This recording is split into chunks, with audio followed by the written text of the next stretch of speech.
All right. Hello and welcome, everyone. This is Caleb from Task at the National Rural Health Resource Center. This is the fourth webinar presentation from our Transition to Value Learning Collaborative in 2019 with Shannon Calhoun. I will let you take it away, Shannon. Thank you, Caleb, and welcome, everyone. Happy to see all of you joining again today. As Caleb said, this is week 4, and the focus this week will be on actually how to demonstrate your value as a provider. So, of course, this is focused outwardly towards conversations with your practices and hospitals out in the community, specifically on hierarchical condition category coding. You guys know about the Resource Center. We're happy to be working with them today. And the webinar series, as usual, we're moving towards the big story, the big picture at the end. And we are continuing to build on this series. Again, building on the first 3, the compelling reason to transform from volume to value and how to do that. We focused first on the first step of actual implementation is deploying population health strategies. And the second step is actually to do proper documentation and HCCs.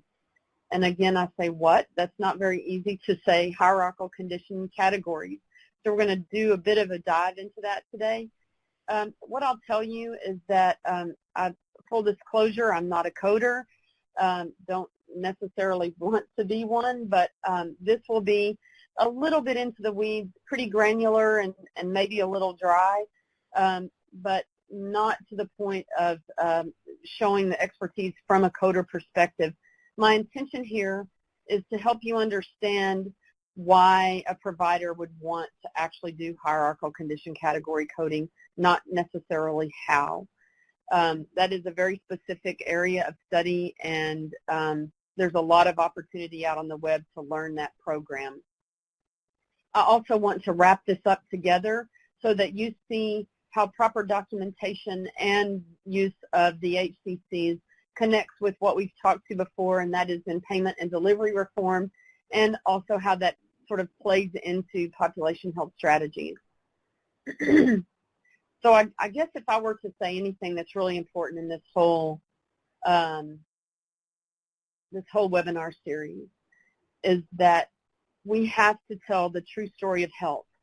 And because providers in rural America live under what I call tyranny of small numbers, meaning there's probably not enough data in any one given space to be empirical and evident. Even so, we must demonstrate our value, and data has to do that because it's from the data on the claim of where you're being measured already. So we have to be really good at reflecting our whole story of the health of the population that we're treating in rural America. So what I decided to do was actually take this originally from a point of payer perspective. And when I use the word payer, that actually translates into insurance or insurer. Could be an employer, could be an insurance company, could also be Medicare. And one of the interesting components when they're actually calculating what a premium cost is, breaking out on a per dollar basis how any given category of cost is in order to figure out cost is on a per dollar basis, and that goes to the per premium basis. So when you look at a premium dollar, this is how the actual American Health Plan Association looks at what is reported on average. And when we're looking at claims dollars, the medical budget of a premium dollar is what pays the claims. And so you can see from an insurer's perspective, the 81.8% or 81.8 cents of a dollar is what makes up the medical budget. And it is very important for them to know what the projection is for each one of these in a budget is. And so this shows you the importance. What's really interesting is when I learned of this type of graphic maybe 15 or 20 years ago, looking at Risk 101, that prescription drugs was very small, really very small. The bigger portion of the budget was, I would say the majority was doctor and hospital stays. Office visits were also in there, but not as heavy. And then I would say up to 25% was what you see in that other business fees, customer engagement, care management from the payer side, the finance, the claims, the administration, basically, was at least 25%. So it's changed significantly.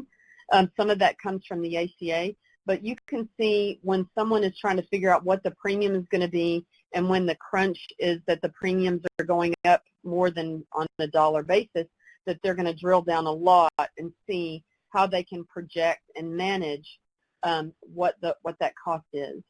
So this just gives you a basis then of the advent of the risk adjustments that you're seeing in Medicare plans.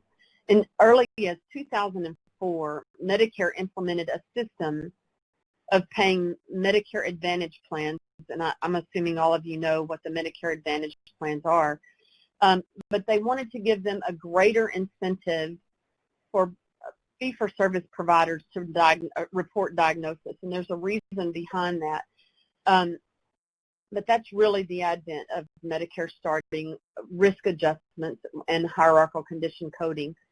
What was happening at the time was that there was some play on how the Medicare Advantage plans would reach out to beneficiaries.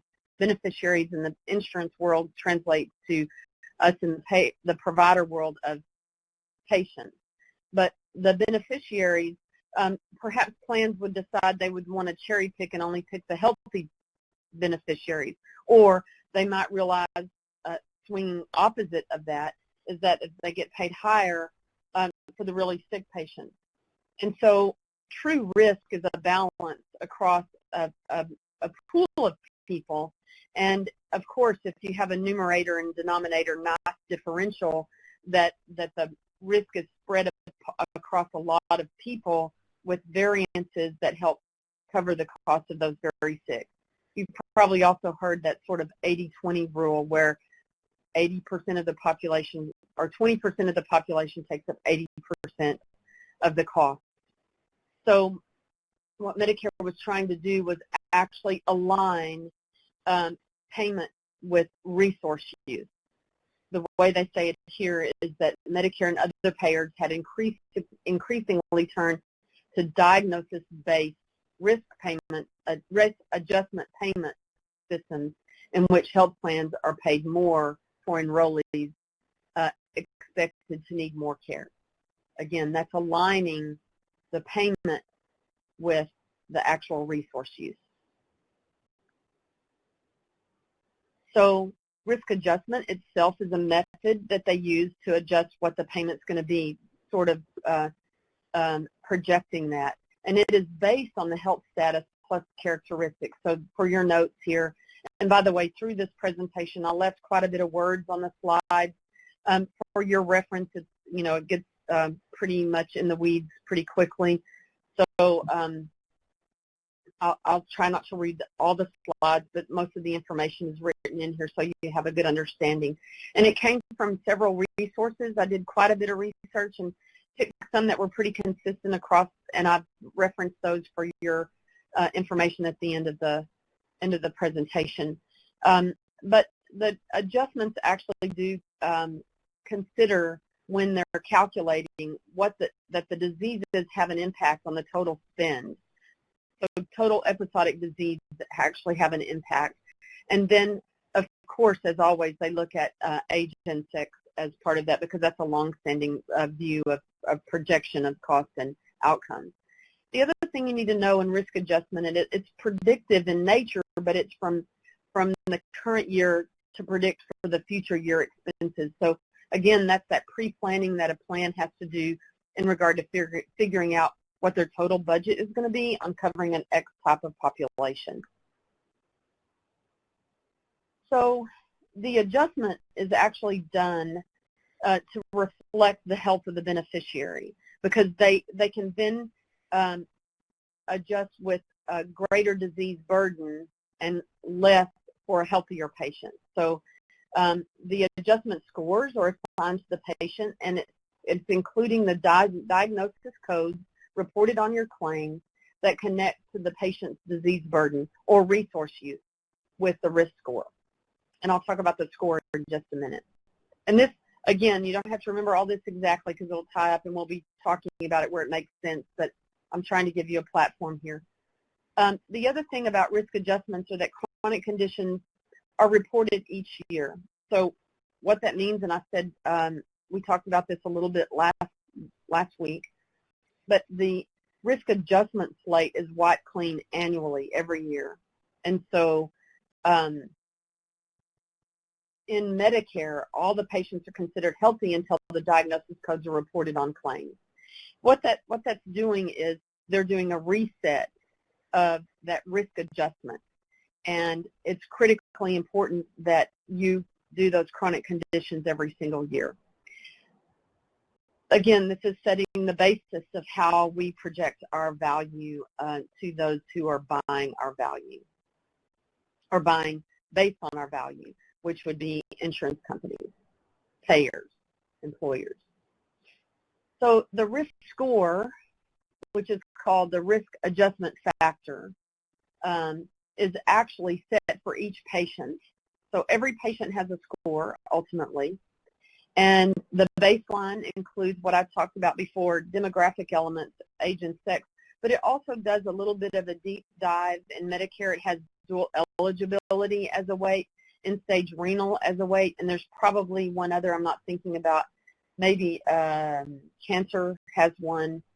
So there are weights in there that are compounding on that baseline demographic.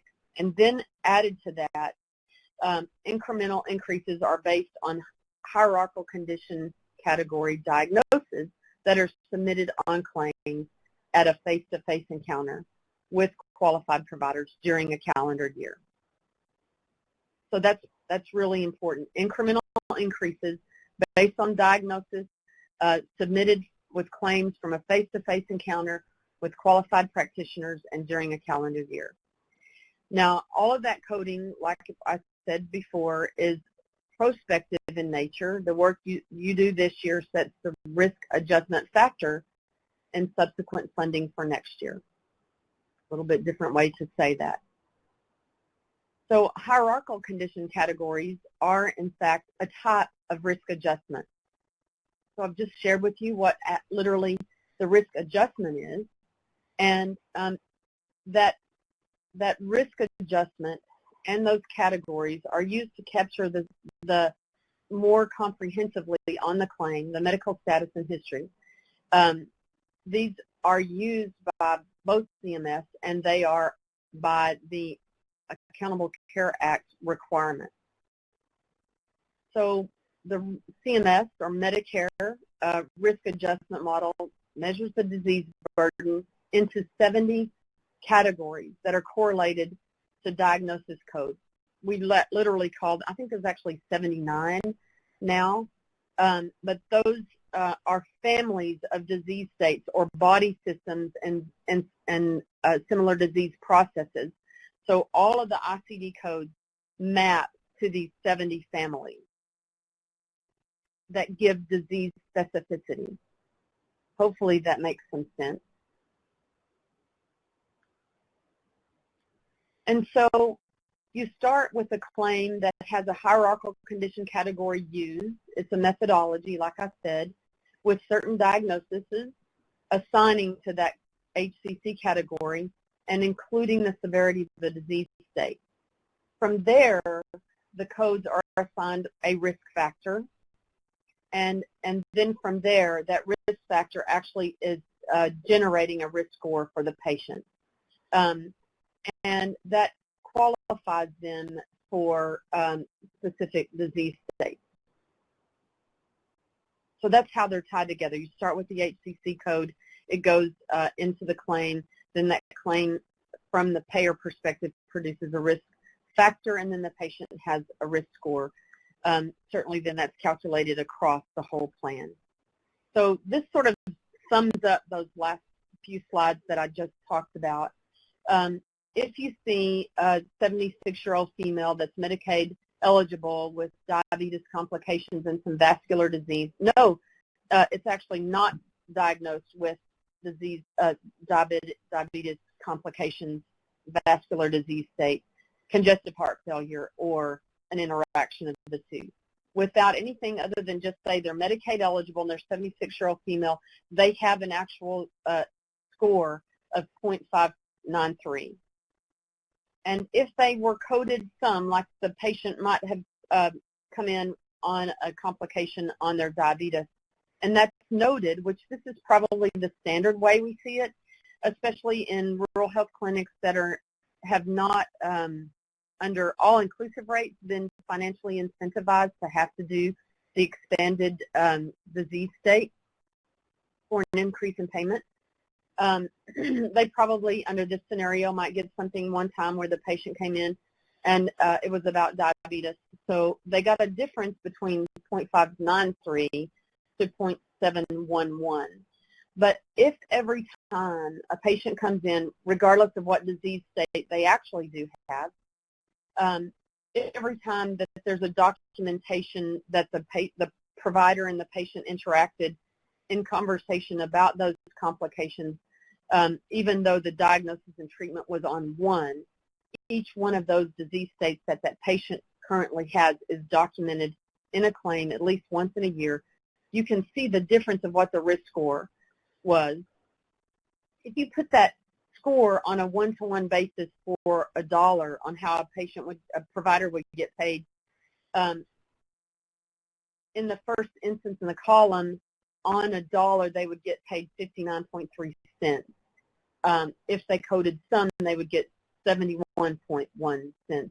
And if they coded properly for the very same patient but documenting with the severity of the disease state, you would get actually $1.81 paid just for that type of patient. On commercial, this is moving forward very rapidly with this, and it's happening in the Medicare Advantage plans today. So that's really important. This is another example, and this actually comes to us from a Blue Cross plan. I was able to find some information from a plan, and this patient would present with diabetes and some polyneuropathy. They had a right great toe amputated several years ago. They continue to smoke. The patient brought in multiple records from other providers. In addition to refill of medications, the provider actually counseled for 5 minutes regarding smoking cessation. The provider spent 35 minutes reviewing and summarizing the outside records and include that in the visit note. So if you did it without hierarchical condition codes, the risk code, I'm sorry, I said this was from Blue Cross. This is actually from the American Academy of Family Physicians as an example. But you documented some COPD and some unspecified diabetes mellitus, and the total risk score was 0.446. If, in fact, you put all of the things down that were covered based on that, it almost doubles in risk and of burden of time that should have been spent for that provider. So hopefully that makes an understanding of what is happening from the payer side, especially a payer like a Medicare Advantage who is managing the Medicare population, and Medicare is paying that Medicare Advantage plan. They're getting paid based on the population, just like a provider would. And so they are very incentivized to make sure that you see they see providers using this hierarchical condition coding. I did some work in Missouri a year or so ago and was talking to a Medicare Advantage plan, and they actually were willing to still pay the rural providers fee for service, which means regular transaction and payment, but they were also willing to tell the patients to document a certain disease state a certain way, and they would actually pay an extra amount, like $10 extra for that visit. And it may not seem a lot as far as $10, but if you have time over time, 1,000 or 2,000 patients, that could end up to be some significant dollars for that provider. So the commercial payers are starting to move to that, again, off of that fee-for-service platform into a value-based platform, and sometimes a mix of that. The other thing that's important to note is that once this is implemented with a payer, and particularly in Medicare, there is actually an audit that happens. It's called risk adjustment data validation. And I had heard years ago in the ACO world that there will be a way in which when a payer actually looks at the total spend of a patient, that they'll be able to sort of look at all of the providers taking care of that patient and seeing if they're documenting properly the disease state of the patient. So if a patient goes to a primary care clinic and then to other specialty clinics, and one of the clinics is not documenting the same as the other, there's a way in which that they might communicate directly with those providers to be able to be in concert. And so that's a really important part that we talked about in population health strategies, and that you're going to want to communicate with who you refer to and think in like-mindedness. So it will all look for everyone to receive or refer to patients, their patients, providers that are doing the same type of coding. Ultimately, it will reflect on their payments, all of their payments. So the risk adjustment validation, data validation, looks for the accuracy of the diagnosis. Medicaid, Medicare, and Health and Human Service require annual audits, and it's always a subset in Medicare. But if you treat a member whose name appears on the audit, then you would have to provide the medical records. And again, this is in line with what we've been saying. The success of value-based payments is equal to the actual chart notes to support every chronic condition that you report. It's stated in this particular information that the error rate nationally is 20 to 30%. So you think of a differential of what we just looked at in the previous slide. 20% of the slides are 50% off. And if they're in value-based, that's a huge opportunity for increased revenue. It could also be an opportunity for decreased revenue. So big opportunity there. This was an interesting slide that did come from the Blue Cross Primera, and it's mostly not something for you to walk away from. There's some pitfalls of qualifying language. Specifically here, the use of the word history of means that the condition no longer exists, where the history of is should never be used to describe a condition that the patient still has. For instance, history of CHS is a misused way to indicate compensated CHF. Very interesting play on words. The same for AFib is misused to indicate our atrial fibrillation is controlled by medication or pacemaker. It doesn't mean that they don't still have it.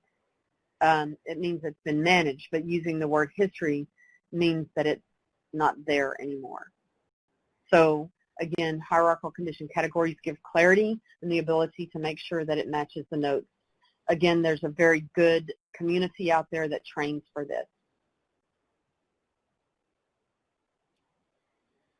So if the documentation is complete and specific, it means that you can't just look at a lab result to make a diagnosis determination. They're going to check that in your chart. It's up to the coder, from the coder to do the correct diagnosis code, And if the documentation is complete, someone needs to communicate with the staff, specifically the physician, about the documentation and how that relates to who's charting and then who's documenting for coding into the claims. One of the easy ways to remember this documentation, charting, and coding is the phrase NEAT. So monitor the signs, symptoms, disease progression, and disease regression, evaluate test results, medication effectiveness, and response to treatment, assess by ordering tests, discuss, review records, and counsel, and then treat through medications, therapies, and other modalities. That's, I saw in several places a guideline for the proper documentation to be followed through all the way through the audit process. So this is an example from Blue Cross Premier Medicare Advantage. And what I wanted to share with you was we talked last week about annual wellness visits in the population health, and this ties on how documentation from a commercial payer is actually trying to give instructions and clarity to a provider in order to be paid properly and document, excuse me, so that it follows through the whole entire claim process and the patient for the year. So this says that a typical annual wellness visit lasts 45 to 60 minutes, no cost to the patient, including preventative labs. The goal is to see every patient every year, so it's billed in a calendar year, but it's noted that you don't have to wait exactly 365 days. So if they're late in one year, you can catch them back the next year and then get them on an annual basis, like on their birthday, or everybody try to communicate with them at the first of the year, but get a process down. And then it actually talks about some other codes that they would like to see in their specific template that's an enhanced annual wellness visit that helps giving them time on assessing chronic conditions, and then they're specific about who can actually perform their type of annual wellness visit, which is PCP, a nurse practitioner, or physician assistant. And they also go so far as to talk about what procedures they want to see happening in there. So documenting their chronic conditions and their treatment plans, that actually then goes to chronic care management. They want them to also make sure that the patient has the preventative screenings, and if they're the ones that can be done during the annual wellness visit, like depression and mini-cog and fall risk screens were in those previous codes. They want medication reconciliation. They also want to schedule those other preventative treatments like colonoscopy, blood work, and mammograms, and then complete the lab work as necessary. They also say to use their pre-populated template. So developing your own, one that might be consistent across multiple payers from one like that would be helpful, so that your annual wellness visits would be consistent across all payers. And then they want the chart notes sent to them. So the benefit of that is that it allows for accurate reporting throughout the year. This is consistent with what we said in the annual wellness visits last week, but consistent from a payer, a commercial payer. This also maintains or sets up a best practice so that you're seeing those well patients as well as the sick patients. It allows for you to do that early detection, so the care gaps in place, having a plan in place, getting them into chronic care management if necessary, and then make sure that you get all the way through the audit. That then protects the Medicare Advantage plan for STAR measures also required by Medicare. That's giving them a rate of their quality as a plan under Medicare. So I would think the essential takeaways for hierarchical condition category coding is that it does comply with Medicare, but it also helps. So this really feeds to the triple aim. It helps you or your providers provide the best and most efficient service to your patient, and then get paid how you should get paid. This is beyond just the physician. Certainly the whole practice needs to work collectively on the master coding. The one thing you also need to take away is that risk adjustment will become prevalent across all payers. It's not just Medicare. Doing hierarchical condition category would take some workflow change, but once you incorporate it into all your plans, you have good positive results, not just on the Medicare side. Completing the documentation in the medical record is telling the story of rural health. I'm going to tie that in the last webinar. I have very big concerns. I was talking to a commercial payer, and I know not all of you were on the very first webinar, but I was talking to a friend of mine who's the CEO of a commercial Medicare Advantage plan in the Northwest, and asked her specifically about how they're managing rural patients that the providers have not engaged in hierarchical condition category or not demonstrating in some form or fashion the story of their health of their patients. And she said, unfortunately, what we're doing is hiring Uber and Lyft, staffing a medical assistant to drive that Uber or Lyft to go pick up that patient, drive them back into the city, help them work through their visit, and then take them back home. We know in rural that that's not going to work for everybody.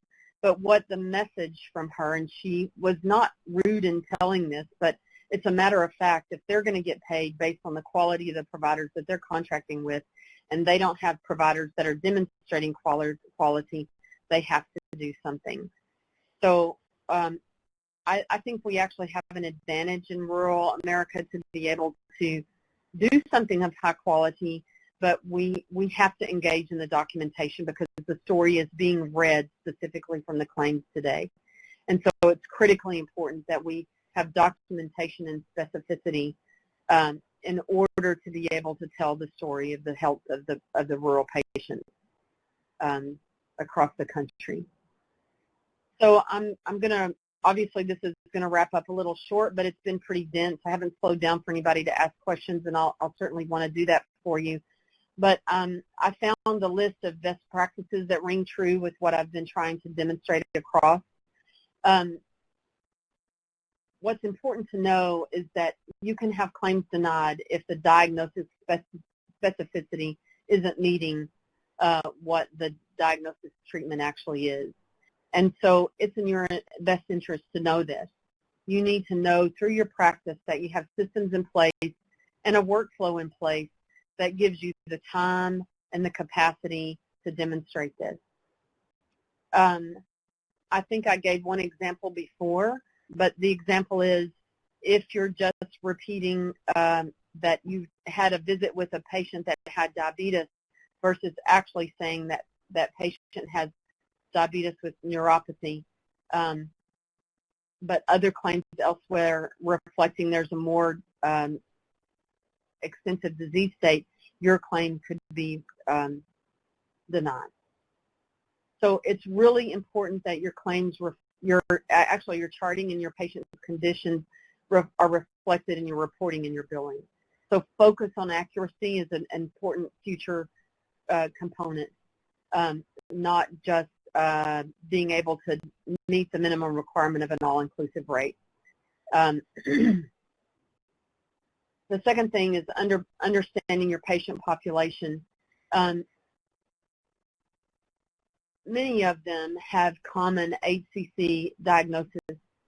One of the studies said that I believe it was 89%, and that's an old number, but 89% of Medicare beneficiaries have more than one diagnosis, comorbidity, one disease state, such as diabetes or a vascular disease.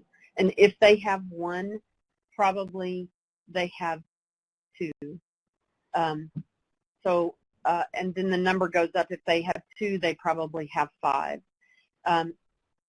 that raises the complexity of the disease state. Ultimately, that means those people need more time to spend with them. So that goes back to the discussion we said of how do we deploy a population health strategy.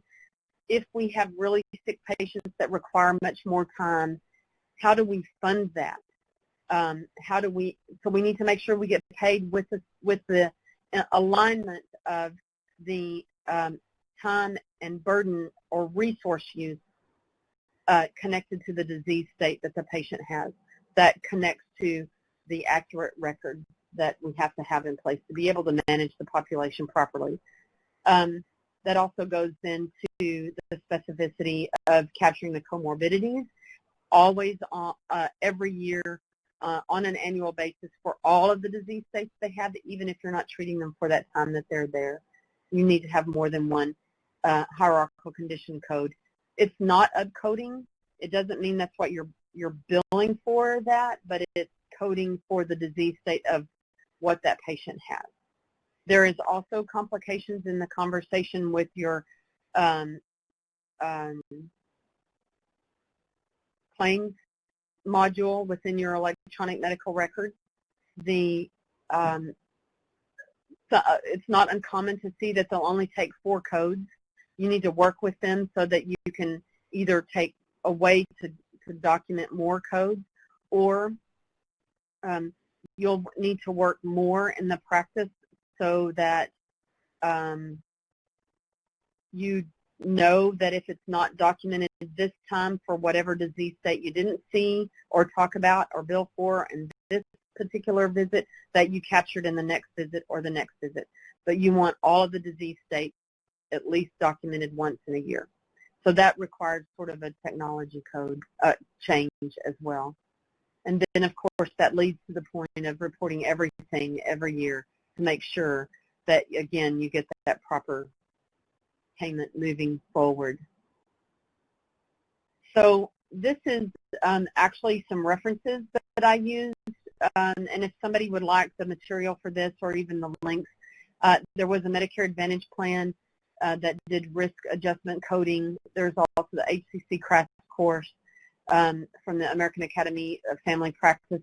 And then there was some formative health understanding hierarchical condition categories. I have some references from Medicare, and there was a Center for Quality for Medicare also that I can share for any of you that are interested with that information. I'm going to pause for a minute. There's a couple of things I want to talk about next week, but anybody have questions or would like for me to go back on this? I know this is something that it's not meant for you to be a specialist in, but you need to understand, or you need to hopefully be able to converse and help your providers understand that documentation at this HCC level will help and fund the transformation, specifically for those that have had historically a lot on fee-for-service Medicare that are ultimately moving over to the Medicare Advantage plans and falling off of the cost report, or those who've had a high amount of Medicaid that all of a sudden move to Medicaid managed care again and then falling off the cost report. Those actually will continue to evolve in this payment for risk adjustment and that alignment of resource use with disease state reported. So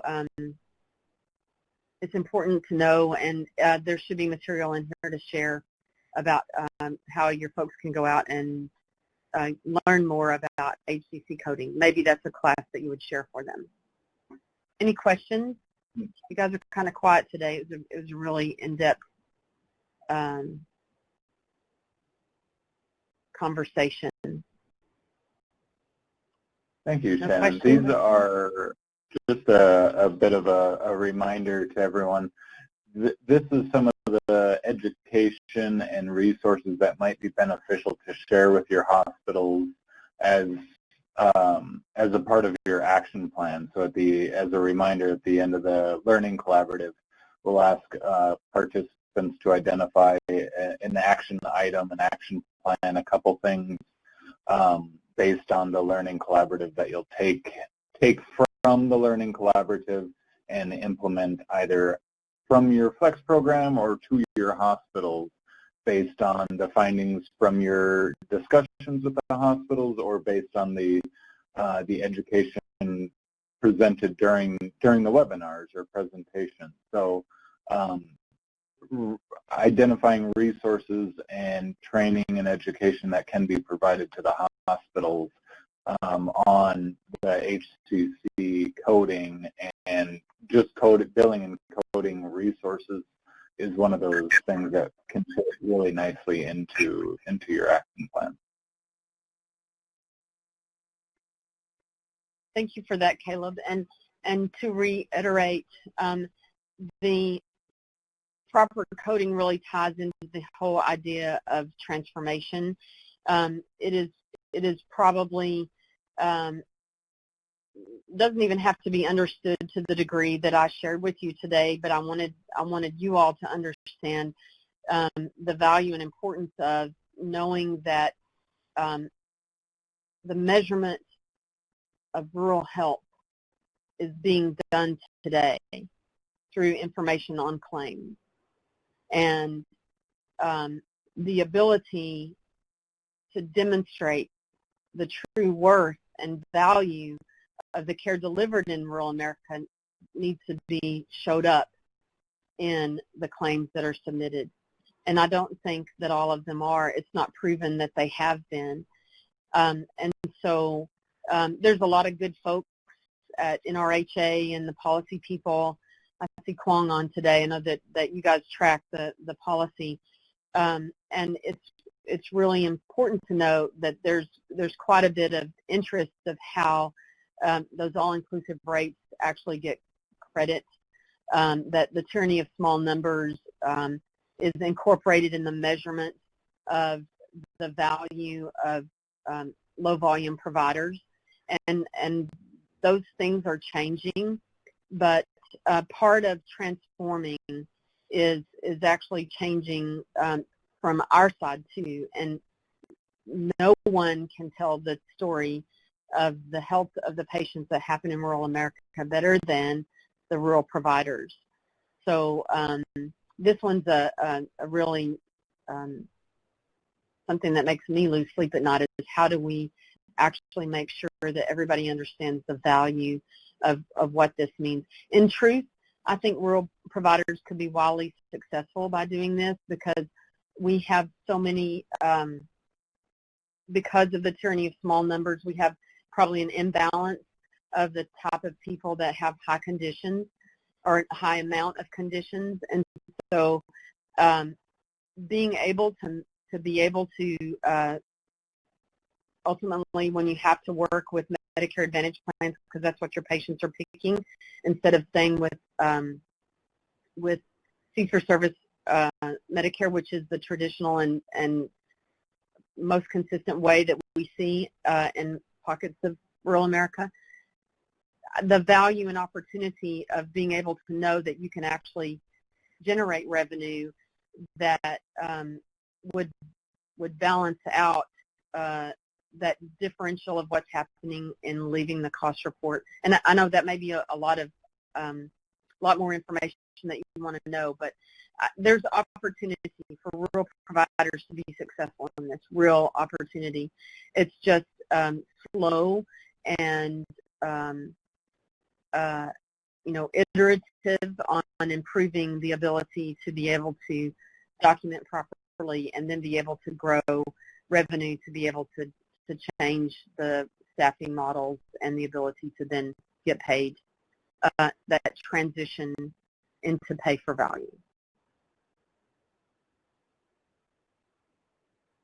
So speaking about the presentation or the webinar next week, hopefully I was going to create a chart for you to track your outreach to your providers, but I presume it was pretty simple. It's basically just tracking what their answers are, and if you can have numbers, if they actually provide you with numbers. Have any of you had any success with someone being able to or willing to tell you the number of Medicare providers and then how many of them actually have been given wellness visits? And you can either speak up, just unmute your line, or you can type in the chat box. How's it going out there? Anybody?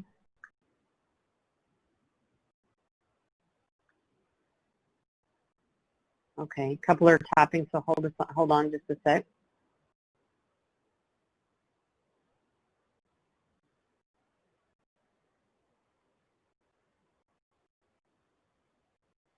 So those of you, if you might not have been on before, we're hoping to help test in the field the conversations about what we're talking about, and then be able to apply some results or some tools and resources to help you based on what you're hearing out in the field about transformation and the adoption of that, and then how to deploy it.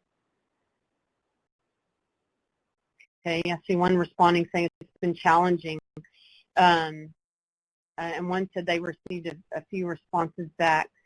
When you're reaching out, are some of you reaching out based on an email or a telephone call?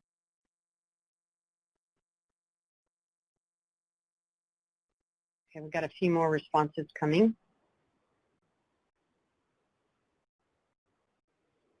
So hold on a second. Mostly through email. Somebody's doing email but was going to do a call. More are still coming. Hold on. So I would suggest, if you have the opportunity and you feel that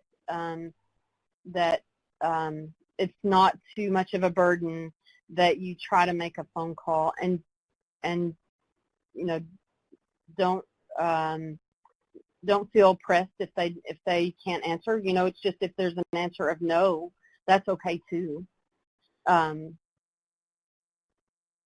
seeing some reached out and through an email and got a couple of responses back. A couple did telephone calls. On the telephone calls, were you able to, when you did a telephone call, were you able to actually get a person who knew what the first question was? Anybody answer that? There's about 3 of you that said you'd done a phone call. 2 of you from the same place. When you made the phone call, can you tell me, maybe Craig or Emma, can you tell me, and Robert, can you tell me who you made the phone call to? Was it a cold call, or did you know someone already?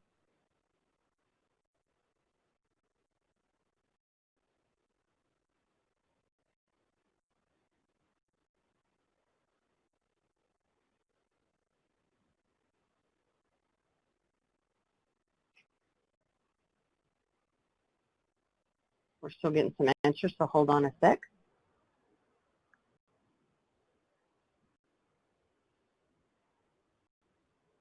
I'm thinking if there's someone you know, speak to them, but rather don't do cold calls, because you're going to get a good response from somebody you know. And if you don't know someone in the field, then that's okay. That means that's as far as you got on it. So I would say a targeted email went to the CEO and CFO, set up a call. Excellent. So you're actually going to get a call with the CEO and CFO on population health managers. That's great. I've got one more to answer. No, maybe not. Jumps off. Okay, so I think even if you can just keep a record of what efforts you had and then what came back, then hopefully we can help you with a plan of what you need to know. I guess I would like to hear from all of you. Is this information helpful for you to be able to have the conversations? And do you feel that your providers are interested in the topic? Any response to that?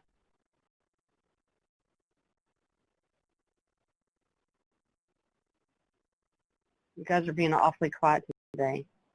So, yes, it's helpful. That's good. Hopefully,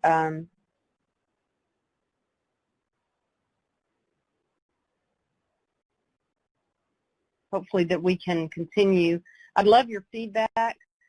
I'd like to know if there's other ways in which you would like help in messaging, and we have some opportunities to do that in the next 2 webinars. So by all means, be sure to either post it here or on the portal that hopefully you've all been checked in with Caleb. Excellent. I'm seeing that you are actually getting help from the presentations. I just would like to make sure that I'm giving you tools in a manner that makes a lot of difference for you in the field. So feel free to contribute that back to me. Excellent. Everybody's saying it's helpful, so that's good. Anything I can add on to, by all means. Looks like a couple more still typing. 2 more, and it looks like we might be done.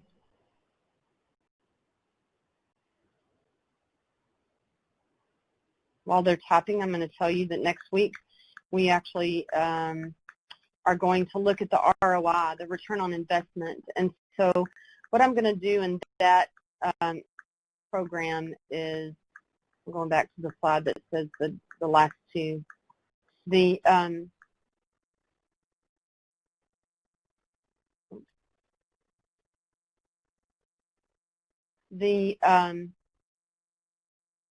Well, sorry, there's a pause there.